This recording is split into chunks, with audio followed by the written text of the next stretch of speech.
IBC, Dale Gateful 33, here with episode 24 of my Lost in the Collection series. So, delving back into records that have languished in the collection for at least 5 years. This week is episode 24. Theme is artists beginning with W. So I think when I've been putting some of these lists together, or even when I've been listening to records over the years, the lower half of the alphabet tends to get a little bit overlooked. So when I kind of work, I thought I'll go start at the bottom and realise there are quite a few W's that haven't been listened to. So I've rectified that with 5 W's this week. So on to it.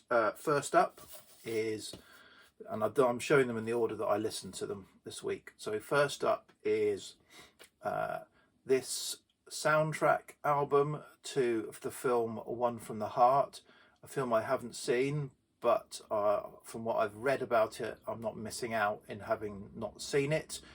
So this was a Francis Coppola film, early 80s, set in Las Vegas, musical, huge budget, huge flop at the box office. So yeah, and I haven't seen that it's become a cult classic either over the years, so I'm not sure it's anything that I'll ever watch.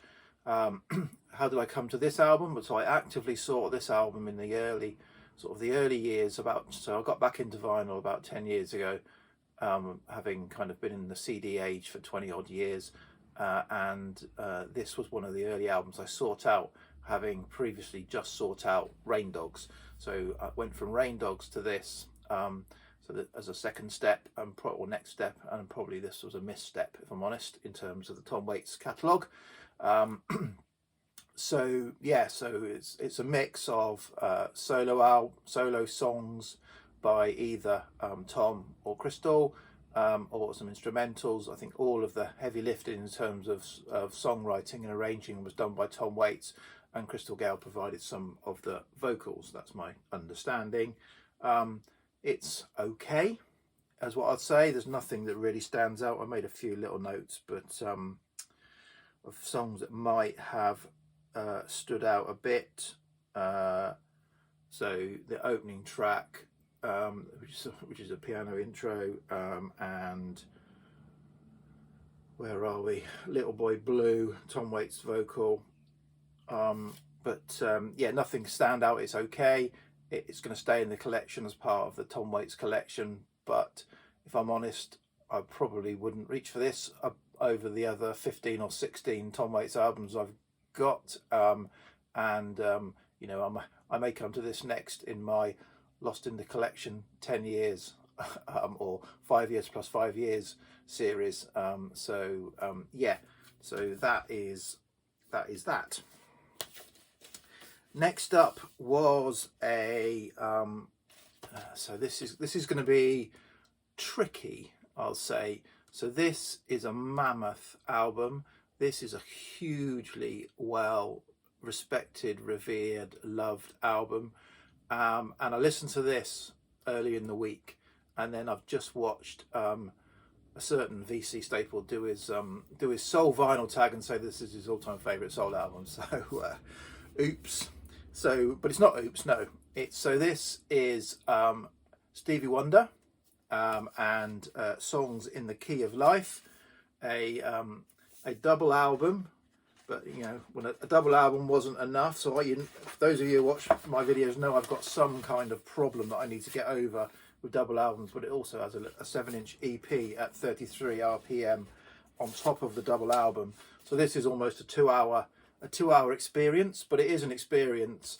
So and I did sit and listen to this in one sitting all the way through for 2 hours, and I really enjoyed it more than I remember enjoying it before, which is what I'm tending to find in this series. And so but it is, say, it's something that I'm not going to be sitting down to listen to this every other week, if I'm honest. I'm familiar with the hits of it, if you like, or the most famous songs. If I'm honest, I think I don't mean in a derogatory way. The ballads on this really stood out for me. I really enjoyed them, whereas I think they're more tempo song. Some of the up tempo songs are the ones that are more famous from this. I thought all of the ballads were really great.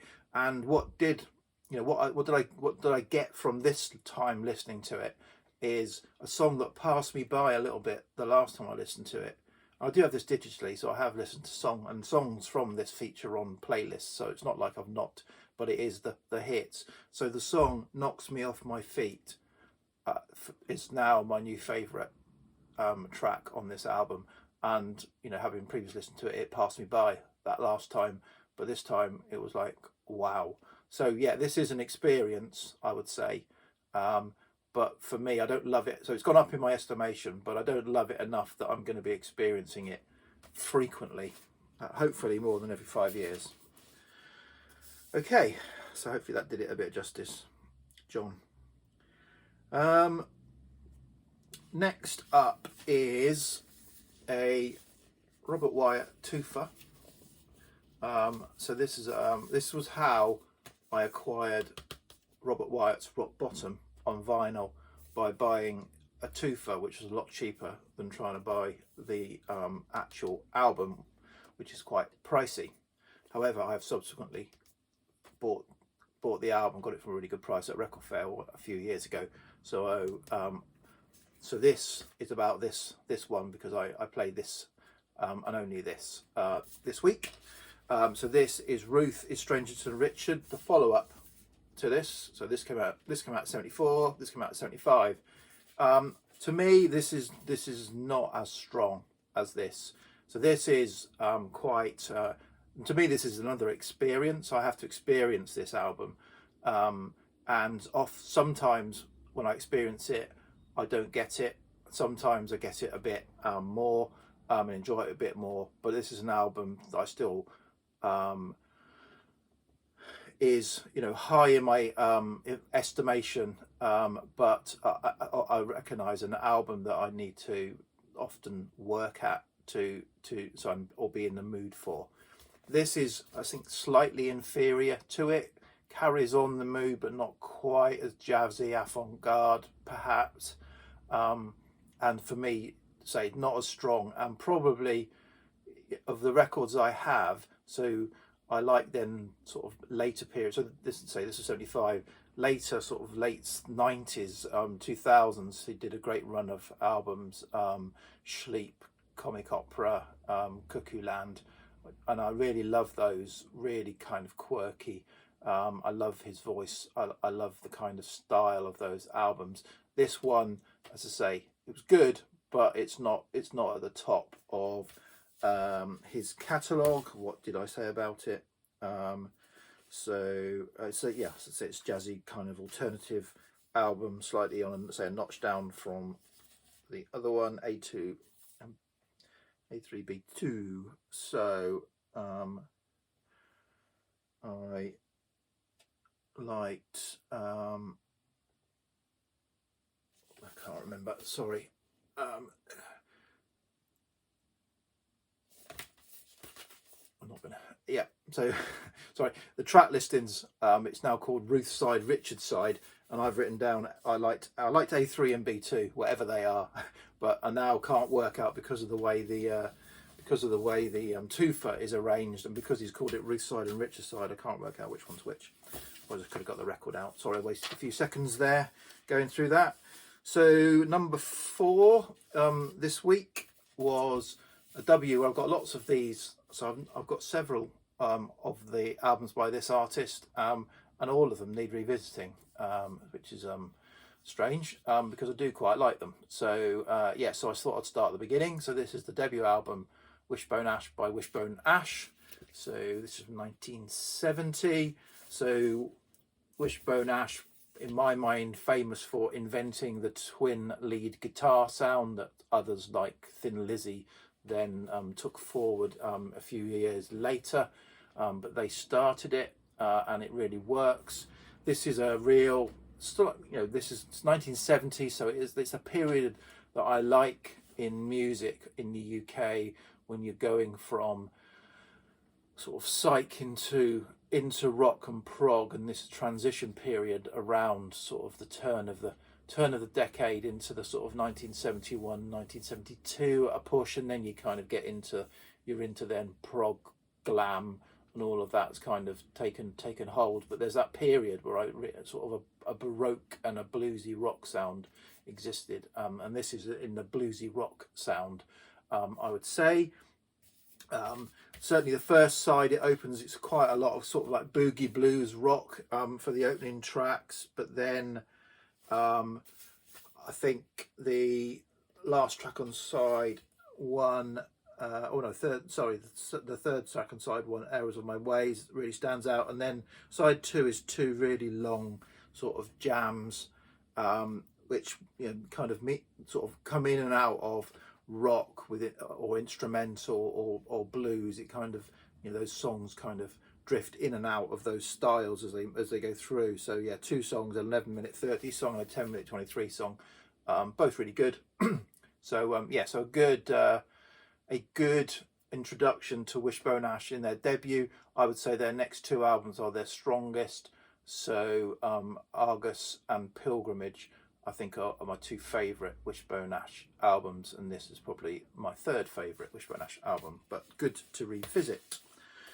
Okay, so finally, change of genre, change of tone. This is Lucinda Williams' debut album. Well, no, sorry.